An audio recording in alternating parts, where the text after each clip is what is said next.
अस्सलाम वालेकुम। छोटी सी कहानी है, सुन के ज़रूर जाइएगा। मैं जौहर कॉलोनी मीरपुर खास खारपाड़े से मुत्तसिल मस्जिद यहाँ मौजूद हूँ। यहाँ मुझे एक फैमिली से मिलना है। उससे पहले एक छोटी सी कहानी कुछ दिन पहले ही मैंने पढ़ी है। कहानी सच्ची हो या ना हो, लेकिन उसमें जो लेसन है वो बहुत सच्चा है। एक शख्स का जिक्र है जो कि इंग्लैंड में रहता है, एक मस्जिद के अंदर पेश इमाम है, बस में रोज़ाना सफ़र करता है। एक दिन कंडक्टर उसे 20 पैसे, मैं प्रोनाउंसिएशन शायद ठीक ना कर रहा हूँ, वो 20 पैसे उसे जायद दे देता है। वो शख्स, इमाम साहब सोचते हैं कि ये 20 पेंस कुछ ज़्यादा बड़ी रकम नहीं है, ये मैं रख लेता हूँ, इससे क्या फ़र्क पड़ेगा इस गाड़ी को, इस ट्रांसपोर्ट कंपनी को। फिर दिल में ख्याल आता है, नहीं यार, वापस दे देने चाहिए, अगर बड़ी रकम नहीं है तो मैं लेकर क्या करूँगा। इसी शशोपंज में स्टॉप आ जाता है। वो उतरने लगता है और दिल में एक बार फिर मजबूत ख्याल आता है कि नहीं, ये वापस दे दिए जाए। वो वापस दे देता पैसे। जैसे ही वो पैसे वापस देते हैं तो वो कंडक्टर साहब कहते हैं कि मौलाना साहब, आप इस मस्जिद के पेश इमाम हैं जहाँ आप उतरे हैं वहाँ। तो उन्होंने कहा जी। तो कंडक्टर साहब कहते हैं कि मैं इस्लाम के बारे में जानना चाहता था और ये 20 पेंस मैंने जानबूझ के आपको दिए थे। ये मेरा पहला कदम था इस्लाम को जानने के बारे में। मुझे बहुत खुशी हुई। मैं आपसे मिलना चाहूँगा और इस्लाम के बारे में मज़ीद जानना चाहूँगा। बस रुकती है, मौलाना साहब नीचे उतरते हैं और गिरने लगते हैं। उनका दिमाग, वो चक्कर सा आ जाता है उन्हें। वो एक खंबे को, एक दरख्त को, किसी चीज़ को वो सहारे के तौर पर पकड़ते हैं और उनके दिल में पहला ख्याल आता है कि अल्लाह, तेरा शुक्र है तूने मुझे बचा लिया। मैं आज 20 पैसों में इस्लाम को बेचने लगा था, ईमान को नहीं, इस्लाम को बेचने लगा था। अल्लाह ताला हमें इस्तिकामत दे। और ये वाकया पढ़कर, ये हो सकता है वाकया झूठा हो, क्योंकि बहुत से सवालात उठ सकते हैं कि भाई वहाँ अगर रोज़ाना आप सफ़र कर रहे हैं यूरोप में, तो आप तो टिकट लेंगे, आप तो मंथली टिकट ले लेंगे, वो फिक्स है, उसमें आपको कम पैसों में पड़ेगा। क्या कंडक्टर इस तरह से पैसे वापस देते हैं या नहीं देते, वहाँ का क्या, मुझे कुछ नहीं मालूम, कि मैंने सब पढ़ा हुआ या देखा हुआ है फिल्मों के अंदर। तो लेकिन ये कहानी झूठी हो सकती है, लेकिन इसके अंदर जो सबक है वो बिल्कुल सच्चा है, जो नतीजा है वो बिल्कुल सच्चा है कि वाकई बहुत मुश्किल होता है कि पैसों के मामलों में हम लोग अपने ईमान को बचा पाएँ। बाज़ औक़ात ईमान और बाज़ औक़ात लोग हमारी हरकतों की वजह से इस्लाम को जज कर रहे हो। यहाँ मैं आया हूँ, मुझे एक फ़ैमिली को ढूंढना है। मुझे किसी व्यूवर ने ही आगाह किया उनके बारे में। एक फ़ैमिली है और ये पहली बार होगा कि मैं किसी नॉन मुस्लिम फैमिली से मिलने जा रहा हूँ। ठीक है, यहाँ पर कुछ लोग अमीर भी हैं नॉन मुस्लिम, लेकिन बहुत से लोग बहुत गरीब हैं। तो अल्लाह ताला हमारे हाल पर रहम करे। तो यहीं पीछे ही कहीं मुझे एड्रेस बताया, जौहर कॉलोनी में ही, इस मस्जिद के साथ वाली गली में। तो वहाँ लेके चलता हूँ आपको, मेरे साथ आइएगा। मैं जौहर कॉलोनी में मौजूद हूँ और मुझे यहाँ मेरे बड़े सब्सक्राइबर मिले हैं। ये दारुल कासमिया स्कूल में जब हमने वीडियो बनाई थी तब भी हम, क्या नाम था बेटा? अब्दुल हक। आपके अब्बा भी मेरे सब्सक्राइबर हैं। फिर वो किन के थे? आपका नाम? अब्दुल्ला। कासमिया में पढ़ते हो? हाँ, ऑक्सफोर्ड में। और आप? दारुल कासमिया में। ठीक है बेटा, पढ़ते रहो, नाम रोशन करो अपना और मुल्क को, कौम का। ठीक है बेटा, आप भी ठीक हो? चलो। पूरे हाल के अंदर पूरी कॉलोनी अपनी है? अल्लाह, जमीन पे होते हैं, ईंटों पे। अच्छा अच्छा अच्छा।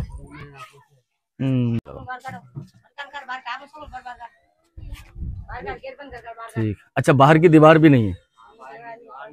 अच्छा अच्छा अच्छा। तो बाथरूम वगैरह फिर कहाँ जाते हैं आप लोग? अलग से किसी का बाथरूम घर में किसी का इस्तेमाल करते हो? हाँ हाँ हाँ। तो क्या काम क्या करते हैं आप क्या कर, वो आप तो वो चीजें बेचती हैं। अच्छा, और आप क्या करते हो? हाँ, अच्छा अच्छा अच्छा अच्छा अच्छा अच्छा अच्छा। तो काम आप करती हैं? हाँ, हम काम आप करते हैं, चूड़ी वगैरह बेचते हैं। मकसद कहने का कारोबार नहीं है। महंगाई दिन ब दिन बढ़ती जा रही है, महंगाई के हिसाब से नहीं पूरा कर सकते हैं बच्चों का। 150 में तो गुजारा नहीं होता है। तो इससे मजबूरन है, कभी 2 दिन। तो ऐसा करो ना, कुछ जैसे छोटा मोटा कोई आप भी कुछ चीज वीज आप ऐसे ही यहाँ बाहर ठेला लगा लें कुछ। वो पैसे की गुंजाइश नहीं है। जैसे ठेला लगा ले, बेलने को तो हाथ का काम घर पे बैठे भी कर ले। जैसे जैसे पैसों की, हाँ पैसों की है ना, कुछ आपको हेल्प करते हैं यहाँ, यही कॉलोनी के अंदर ही कहीं ठेला चीजों वीजों का रख के खड़े हो जाओ। ज्यादा भागदौड़ नहीं करनी ना, दूर कहीं नहीं जाना, क्योंकि आपकी तबीयत ठीक नहीं है। तो वहीं खड़े होके अपना जो भी 100 150 200 400 कुछ तो बनेगा ना यार घर के लिए, है ना?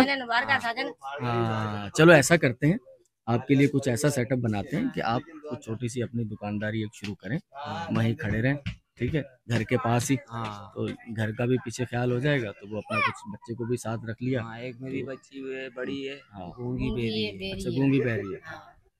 चले, शादी अल्लाह का अल्लाह रिश्ता अल्लाह आया था, अल्लाह उसमें करम से करेगा। हालात नहीं थे तो उसे हाँ। वो बेटे बेटे अल्लाह हालात करम नहीं करेगा इंशाल्लाह मेरी बहन भाई, तो अल्लाह ताला आपको खुश रखे। मेहरबानी हो जाएगी भाई हाँ आपकी। इंशाल्लाह बड़ी इंशाल्लाह। इंसान है, दुआ है रही है। बस नहीं अल्लाह करम करेगा इंशाल्लाह, आपके लिए जो है वो सिलसिला तुम बनाते कर हैं। दोगे तो हम दुआ नहीं देंगे। आपके लिए एक ठेला बनाएंगे, उस पे हाँ, चीजें रखेंगे, हाँ, वो आपको देंगे, आप यहाँ रख के हाँ। खड़े होके उसमें से देखो। मैं वैसे एक मिसाल है, आपको राशन दे दूं अभी, नहीं। ठीक है, 2-4 दिन में खत्म हो जाएगा, हाँ, तो अगर मैं आपको वो एक कारोबार तो ऐसा कारोबार ठेला है। दे दूं, हाँ। उसके ऊपर सामान रख दें, तो वो फिर अपना खुद आप कमाते हाँ, रहें अपना हाँ, राशन, हाँ, है ना? हाँ, चलता ये ठीक है रहेगा। ना मेरी बहन? हाँ, सही अच्छा भाई, मशवरा है ना? सही अच्छा तो बस, सही। इंशाल्लाह इंशाल्लाह ऐसा करेंगे, अल्लाह ताला आपको खुश रखे। ठीक है मेरे भाई, हाँ। ठीक है बहन, हाँ भाई। अल्लाह अल्लाह करम करेगा, अल्लाह करम करेगा। ये कल की वीडियो में जिक्र सुना होगा कि रशीद भाई के लिए भी उनकी छत की रिपेयरिंग करवानी है, तो मटेरियल हमने कल मंगवाया था। ये गुलशन मस्जिद है थामसाबाद की। तो मैं कल एक क्लिप देख रहा था, मलेशिया का, ये मलेशिया या इंडोनेशिया, ये हाँ वहीं का था। वो मस्जिद के अंदर लोग हमारे यहाँ जूते चोरी हो जाते हैं ना। मैं ये कहानी आपको बताता हूँ। वो मोबाइल फोन रख के जूतों की जगह पे वो नमाज पढ़ रहे हैं, और ये लाइन से मोबाइल फोन पड़े हुए, कोई नहीं उठा रहा यार। हमारे यहाँ जूते नहीं बजते। ये मुझे कहानी इसलिए याद आई, आज से तकरीबन 17 या 18 साल पहले, तकरीबन 15 साल से कुछ पहले की बात। मुझे बात करने का बड़ा शौक था। मैं एक तबलीगी जमात में 3 दिन के लिए मैं आया, दोस्त मुझे लेकर आए, इस मस्जिद में हमारी तश्कील हुई। मेरी जूते चोरी हो गए, और जिस दिन मेरे जूते चोरी हुए थे उस दिन मैं बयान कर रहा था। वो एक छोटा सा बयान था, तो मैंने कारी साहब, वो जो हमारे अमीर साहब थे, मैंने बस था कि भाई मुझे ये मौका दें, मैंने बयान करना है, मुझे बड़ा शौक था। तो मैं बयान कर रहा हूँ। जब बयान के बाद फारिग हुए असर की नमाज के बाद, और मैं बाहर निकलने लगा, तो मेरे जूते नहीं थे। तो यार अल्लाह ताला हमें हिदायत दे। ये बस दुख देने वाली जो बहुत सारी बातें, उनमें से एक है। बहरहाल आज तो ये बजरी वगैरह काम कल शुरू होगा, हैं? कल से ठीक। आज ये मटेरियल अपना सारा हो गया, मिस्त्री चार बना रहे, सुबह इंशाल्लाह मिस्त्री तैयार है ना? ठीक है। तो आपकी भी मजदूरी हमने तय कर ली है, उसमें से कुछ एडवांस भी आपको मिल गया है, ठीक है? तो इंशाल्लाह ठीक है रशीद भाई, बहुत शुक्रिया, अल्लाह ताला आपको खुश रखे। अल्लाह आपको खुश रखे। बहुत शुक्रिया, अल्लाह अल्लाह करम करेगा, ठीक है, अल्लाह करम करेगा। अच्छा, वो हमारे एक राशिद खोखर भाई हैं, पुराने मिरपुर खास के हैं। जब मैं पहली बार रशीद भाई से मिला था, तो उन्होंने एक मैसेज कमेंट किया था। उन्होंने पता मुझे क्या कहा था? उन्होंने कहा था कि अली भाई, मैं भी बताना चाहता था आपको रशीद भाई के बारे में। सर, आपके जज्बात अल्लाह ताला सलामत रखे, लेकिन हम उससे पहले किसी और जरिए से यहाँ पहुँच गए। तो अल्लाह ताला इसी तरह से वसीले बनाता रहे, सबब बनाता रहे, और मेहरबान फरिश्ता सिर्फ नेक दिल लोग जो हैं, सर आपका सबसे बड़ा कंट्रीब्यूशन आपका ही है। बिना जाने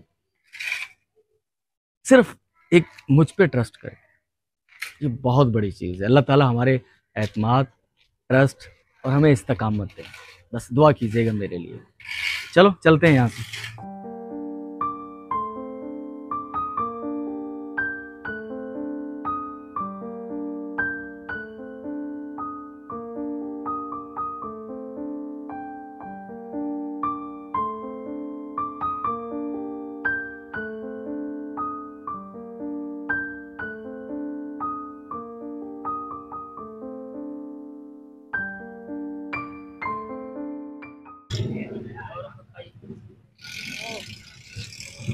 मैं ढोलनाबाद, ये टावर आपने देखा होगा, इमरान भाई भी इस गली में या उस गली में कहीं आप भी रहते थे। वो कल मैं एक दवाई ढूंढ रहा था, ये तो ज़्यादा मुझे डॉक्टर ही बता पाएंगे, और ख़ासतौर पर हमारे साथ डॉक्टर भी तो जुड़े हुए, फार्मासिस्ट भी हैं हमारे साथ, अनीस भाई भी हैं, डॉक्टर हसन नवाब साहब हैं, डॉक्टर हैदर साहब हैं, और भी कुछ डॉक्टर हैं हमारे साथ। कल मैं पूरा शहर घूमा, मुझे ये दवाई नहीं मिली। अच्छा, उस वक्त मुझे लगा कि मुझे शायद ये वो जो शहर से बाहर मोहम्मद मेडिकल कॉलेज हॉस्पिटल है, वहाँ जाना पड़ेगा।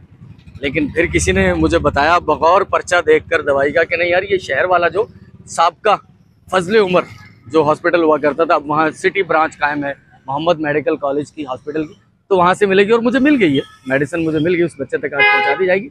लेकिन इसके पीछे मैंने फिर थोड़ी तफ्तीश की, मैंने वो केमिस्ट से पूछा, फार्मासिस्ट से, मैंने कहा आखिर क्या वजह है यार, ये दवाई और कहीं से मुझे नहीं मिल पाई। तो उन्होंने कहा कि जो डॉक्टर साहब हैं ये आते हैं हैदराबाद से यहाँ प्रैक्टिस करने, तो वहीं का कोई मेडिकल रेप कोई कंपनी होगी जो वहाँ वो उनकी सजेस्ट करते हैं, तो वो फिर मेरे को खास में और आपको कहीं नहीं मिलेगी। तो ये एक मशवरा भी है कि अगर आप जिस डॉक्टर से चेकअप करवाएं हिफ्ज़ मा तकद्दुम के तौर पर, और आपको पता ये हो आप दूसरे शहर से आए हो और आप वो चेकअप करवा के चले जाएं, यार दवाई तो अपने स्टोर से ले लेंगे, तो ये गलती मत करना भाई। बहुत सारी दवाइयाँ आपको सिर्फ उसी डॉक्टर के नियरेस्ट जो स्टोर होगा वहीं से मिलेंगी। तो एक मशवरा था, मैंने सोचा कि जो मुझे चूँकि थोड़ी सी परेशानी हुई है तो और लोगों को ज़्यादा परेशानी हो सकती है, तो ये आइंदा से ख्याल कीजिएगा। इसके पीछे रीज़न वजूहात वो आप खुद जान चुके होंगे या कोशिश कीजिएगा जानने की। भी वजह होती है जिसमें खून नहीं बनता, लेकिन कुछ और एक वो थैलेसीमिया तो ऐसा होता है कि वो मेरे भाई बिल्कुल भी नहीं, मैं पानी भी नहीं पीऊँगा। आप क्या बात कर, बिल्कुल नहीं, बिल्कुल नहीं पीऊँगा, बिल्कुल नहीं पीऊँगा। ये दिखाएं कौन सी रिपोर्ट, ये जो लिख के दिए ना, अच्छा वो तो ये है इनकी जो है ना, ये रिपोर्ट वो है जो इनको ब्लड ये सवेरा की है इसकी। अच्छा, इसका नाम सवेरा है। जी माशाल्लाह माशाल्लाह, सवेरा होगा ज़रूर एक दिन, अंधेरा बहुत हो गया। तो आप जाएं कराची या हैदराबाद, जहाँ भी जाना है आपने, ठीक है, इंशाल्लाह आपका ज़्यादा राह का इंतज़ाम करते हैं और आप ये जाके इनके टेस्ट वेस्ट रिपोर्टें वोटें करवाएं तो अल्लाह खैर करेगा इंशाल्लाह। अच्छा, जो वीडियोस में जो चीज़ें आती हैं, हमारे व्यूवर भी पूछते रहते हैं। फार्मासिस्ट हमारे वो डॉक्टर अनीस साहब माशाल्लाह, वो कल मेरी उनसे बात हुई, उन्होंने मुझसे पूछा कि भाई वो बच्चियों का क्या है, उनका मुझे बताएं। बहुत शुक्रिया यार, आप लोग बिल्कुल अटैच महसूस करते हैं सब चीज़ों से, और मुझे भी इस हवाले से फिक्र थी। मैंने रब्ता किया फिर नज़ीर साहब से भी, क्या सूरत हाल बनी, क्या कह रहे हैं डॉक्टर, तो वो फर्दर मज़ीद टेस्टों के लिए वो हैदराबाद या कराची रेकमेंड कर रहे हैं। तो ये वहाँ जाएंगे और उसके बाद ये कि फाइनल पता लगेगा कि आखिर इसमें मसला है क्या बच्ची में, क्योंकि मुझे इनिशियली डाउट हुआ था कि शायद ये थैलेसीमिया ना हो, लेकिन फिर होता है कि ना ही हो, अल्लाह करे करम करे। लेकिन जो चीज़ें हैं, परेशानियां या कहें या इम्तिहान कहें, अल्लाह ताला, मैं खुद चूँकि बचपन में पहले जिक्र कर चुका, मैं बहुत शदीद बीमार रहा हूँ। तो एक गरीब घर और फिर उसके बाद बीमारी और उसके बाद कितना महंगा इलाज। आप वो एक दवाई लिए आपने देखा होगा वो, तो वो दवाइयाँ फिर वो मखसूस स्टोरों से, और फिर क्या इसमें कमीशन एजेंट माफिया, और अल्लाह करम। बहुत शुक्रिया, अल्लाह खैर करेगा। ठीक है भाई, बहुत शुक्रिया, ठीक हो जाओगे आप भी। हैं, इसका नाम क्या है? इफ्जा है, हिफ्जा हिफ्जा हिफ्जा। कैसी हो बेटा, ठीक हो? बुखार अभी भी है ऐसे बच्चे को? अल्लाह, बहुत तेज बुखार है। हाथ देखें इसके, बच्ची के छोटे छोटे हाथ हैं बिल्कुल। ये बच्ची 6 साल की तो नहीं लगती ना? अल्लाह अकबर। हिफ्जा हाँ जाग रही है, लेकिन बुखार है इसके हाथों में भी, इसके बहुत शदीद। आप एक काम करें प्लीज, इसे बाहर निकालें, अंदर देखें इसे, और इसको हवा में रखें। बुखार हो ना तो उसको ठंडक में रखें, बुखार कम होता है उससे, जायल होता है। हाँ, इसको हवा में रखें। हाँ, हवा लगेगी ना, वो पुराना था कि वो हवा भाई नहीं लगनी चाहिए, हवा लगनी चाहिए। बच्चों को जो बर्फ की पट्टियां भी रखवाते हैं ना, तो आप कोशिश करें, अगर अभी जैसे दवाई भी दे रहे हैं उसके बावजूद भी बुखार है, बर्फ के पानी की या ठंडे पानी की पट्टियां इसको करें। सादा पानी से भी पट्टी करें, हाँ रखें इसको, ये इसको रखते रहें, उससे बुखार थोड़ा कम रहेगा ना। बुखार नुकसान, बच्ची को बहुत तेज बुखार है। अल्लाह खैर करे, आप इसे लेके जाएं, ठीक है, आज ही लेके जाएं, अल्लाह खैर करेगा। ठीक ठीक ठीक, बस अल्लाह करम करेगा इंशाल्लाह। ये है AO का बंगला, मेरा ख्याल है मैं हर दफ़ा भूल जाता हूँ। ये देखें, यहाँ पर सेवरेज का पानी जमा हो जाता है सारा, और अंदर से शानदार इमारत रही है कभी ये। एक वीडियो भी हम बना चुके हैं यहाँ जाकर। तो बहरहाल मुझे जाना है आगे लोकू शेड।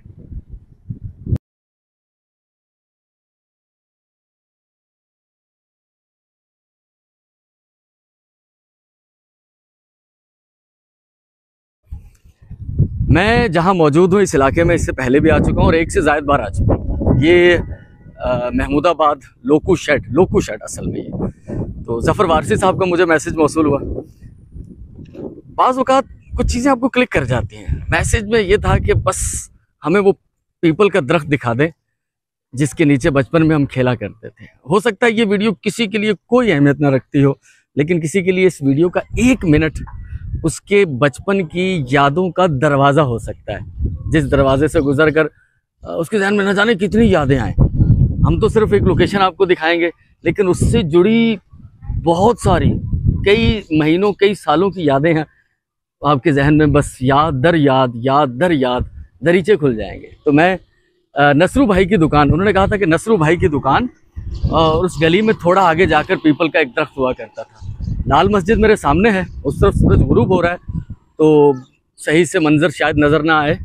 ये आई थिंक शायद वो लोकेशन है, सामने लाल मस्जिद डूबते सूरज के साथ, और ये वो गली जिस गली के अंदर मुझे पीपल के दरख्त के बारे में इल्म हुआ है।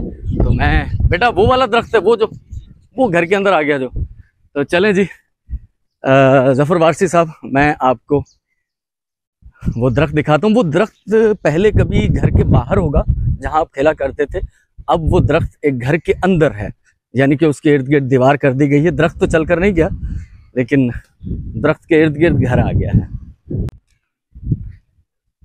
तो ये वो गली है, ये सब कुछ तब्दील हो चुका होगा। उस वक्त शायद इतना झाड़ झंकार यहाँ ना हो, लेकिन अब मकानों की भी वो हालत नहीं रही, और ये थोड़ा सा इंक्रोचमेंट में आ गया मकान, और उसके अंदर ये पीपल का दरख्त आ गया। तो ये वो दरख्त है वारसी साहब जिसके बारे में आपने कहा था कि हम बचपन में इस दरख्त के नीचे खेलते रहे हैं।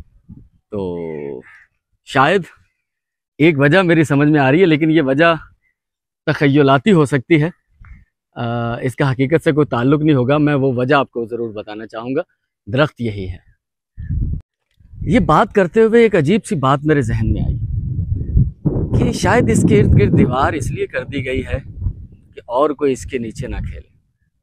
जब कोई और इसके नीचे नहीं खेलेगा तो उसके जहन में ये यादें भी नहीं बनेंगी कि कभी मैं इसके नीचे खेला था, और फिर कोई हमारी वीडियो देखकर हमें मैसेज भी नहीं करेगा कि सर पीपल के दरख्त के नीचे हम खेला करते थे। ये कभी शानदार रास्ते हुआ करते थे। मुझे ट्रेन के हॉर्न की आवाज़ आई है ना, तो इसलिए मैं भागता हुआ यहाँ से आ रहा हूँ। ट्रेन आ चुकी है शायद। ये लोको शेड है,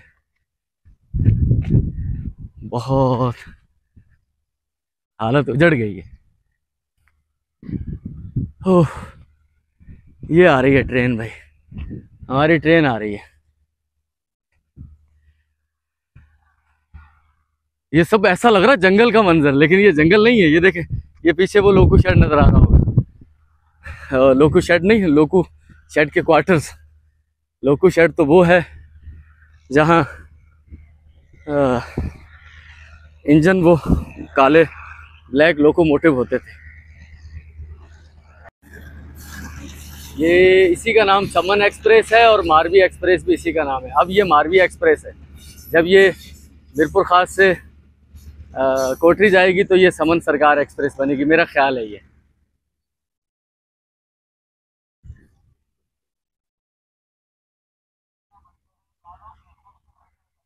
रोशनी कितना क्लियर मंजर नज़र आ रहा होगा, है ना। वीडियो ऑन है। ये बड़ी टेक्निकल चीज़ें होती हैं। शुरू में हम लोग वीडियोस बनाने लगते हैं, हमें नहीं पता होता कि रोशनी किस तरफ से आ रही है, कैमरे का एंगल क्या रखना। अब सीखते सीखते गाते गाते गवैया बनने वाली बात है। तो काफ़ी कुछ चीज़ें समझ में आ रही है। अब सूरज मेरे बिल्कुल अपोजिट डायरेक्शन में है, तो क्लियर सब कुछ नज़र आ रहा होगा। शाम हो चुकी है। आज शहर में एक अजीब सिलसिला हुआ। मोटरसाइकिलें पिछले दिनों से काफ़ी चोरी हो रही थी। आपने मोटरसाइकिल स्टॉप की दुकान के बाहर, आप किसी काम से दुकान में गए, किसी घर में गए, ये शहर के अंदर मोटरसाइकिल बाहर खड़ी है, लॉक नहीं किया, आपने कहा मैं तो 2 मिनट में वापस आ रहा हूँ, पता चला आपकी मोटरसाइकिल चोरी हो गई है। तो शहर के अंदर आज पुलिस ने एक अजीब कार्रवाई की। जो मोटरसाइकिलें स्टैंड्स पर रोड पर खड़ी हैं और लोग खरीदारी करने के लिए शॉपिंग सेंटर के अंदर या दुकान के अंदर गए, वो अनलॉक हैं, लॉक नहीं है मोटरसाइकिलें, तो उन्होंने उनके प्लग काट लिए। ये वीडियो मैंने देखी, मैं हैरान रह गया। तो उसमें किसी ने लिखा हुआ भी था। बहरहाल अब मुझे इस बात की समझ नहीं आई कि अगर आप हिफाजत नहीं कर सकते, या आप चोरों को पकड़ नहीं सकते, या सिस्टम अपना ठीक नहीं कर सकते, तो आप ये करेंगे। अब हो सकता है इसकी बहुत सारे लोग जस्टिफिकेशन भी दे रहे होंगे, यार बिल्कुल ठीक किया, लेकिन मैं कहीं और तरफ जा रहा था। अगर दहशतगर्दी की कार्रवाइयाँ बढ़ गई हैं और सरेराह लोगों को मारा जा रहा है, जैसे पहले बहुत हालात ख़राब हुआ करते थे पाकिस्तान में, खुदकुश बमबार धमाके, तो क्या उसका नतीजा गवर्नमेंट पुलिस हमें कहेगी कि सर घर से बाहर मत निकलिएगा? ऐसा होता है। रोड्स पर एक्सीडेंट्स बहुत हो रहे हैं, तो क्या हुकूमत इस बात पर बैन लगा देगी कि सर खबरदार एक भी गाड़ी रोड पे निकलने ना पाए? ये मुझे हंसी आ रही है, लेकिन ये हंसने की बात नहीं है, ये बहुत संजीदा बात है। थोड़ा आगे जाकर सोचिएगा, क्या ये इसका हल है कि वैसे तो ठीक है, गाड़ी लॉक करके रखनी चाहिए आपको, और लेकिन लॉक के साथ भी तो गाड़ियां चोरी हो रही हैं। लॉक के साथ अभी परसों के कल की एक वीडियो चल रही है जिसमें एक बच्ची है 10 12 15 साल की नहीं होगी, 12 साल की बच्ची है। वो आपने वीडियो देखी होगी सोशल मीडिया पर, मुझे मिली तो मैं वो लगा दूंगा ये। वो बच्ची मोटरसाइकिल, उसने बस्ता एक बैग पहना हुआ, वो मोटरसाइकिल स्टार्ट करती है बिना चाबी के, लॉक उतार या खींचती है, क्या करती है। तो जब लॉक के साथ गाड़ियां चोरी होंगी फिर आप क्या तरीका निकालेंगे। खबरदार मोटरसाइकिल लेकर नहीं आनी रोड पर। इसी तरह हम लोग फोन बंद कर देते हैं अहम मजहबी जो दिन होते हैं उनके मौके पर कि भाई ये दहशतगर्दी के मकासद के लिए इस्तेमाल हो सकता है, तो भाई वो कोई अल्टरनेट नतीजा वो उसका वो निकाल लेंगे तरीकाकार। तो फिर हवा में बहुत बैक्टीरिया है, माहौल पोल्यूट है, खबरदार आपने अगर सांस लेंगे तो आप वायरस ज़्यादा हो जाएंगे।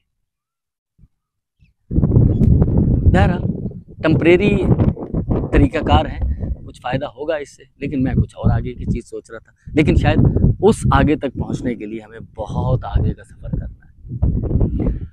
आपसे इजाज़त चाहेंगे, आपसे मुलाकात होगी कल। हाँ, आप मुझे पेट्रियन पर ज्वाइन कर सकते हैं। और शेख साहब बहुत शुक्रिया सर, थैंक यू, आपने मुझे पेट्रियन पर ज्वाइन किया। आप भी पेट्रियन पर ज्वाइन करके हमारे कॉज की, हमारे काम की कुछ हेल्प मदद करना चाहें तो कर सकते हैं। अल्लाह हाफ़िज़। रेणु रना